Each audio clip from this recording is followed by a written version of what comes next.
Concepts, Values and Wise Advice from the Billy Meier Contacts compiled by David Chance, revised October 18, 2023. Jealousy. Contact Report 66. The material thinking of the Earth human is indeed very decisive for the emotional and feeling life. The more the human being of the Earth got caught in material thinking in former times, the more they influenced their emotional life with greed. Thus, they gradually coupled their material thinking with the core of their feeling center so that they inevitably became one feeling thought complex. Consequently, especially the feelings of hatred and love, which are generated by thinking and appear as feelings of the inner being, were impregnated by material values which created themselves as greed of possession of both forms, namely into the greed of possession of love and into the greed of possession of hatred. In both forms, an ego-related greed for possession develops, which must inevitably lead to a third form of greed for possession, also produced by the human being himself or herself, namely the greed for possession of the love-hate.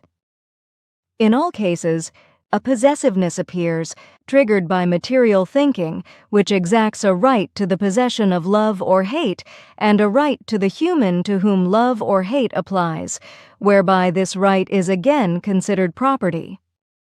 The generating of jealous possession thinking depends exclusively on the form of the level of consciousness and on the emotions. It is universally uniform and thus not earthbound, whereby I would like to emphasize, however, that on Era these lower levels of consciousness no longer exist, and jealousy is no longer known to our people, or, as I better can explain, no longer pertains, because in earlier times our peoples also had to go through these stages.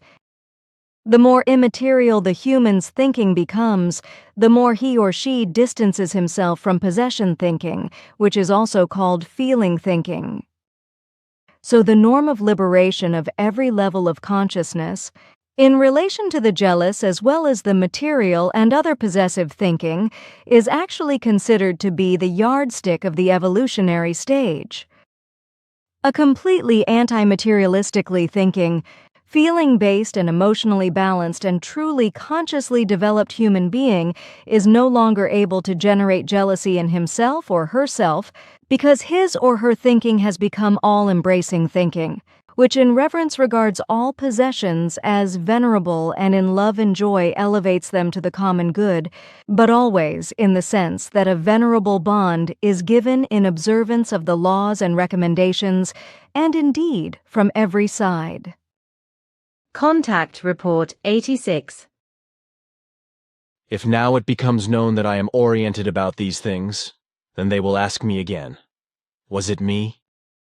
Did I perhaps unconsciously have such jealous thoughts? On the other hand, no one can suggest that these rather stupid thoughts of jealousy have been set free unconsciously, for jealousy only ever is set free in conscious form when it expresses itself in this manner.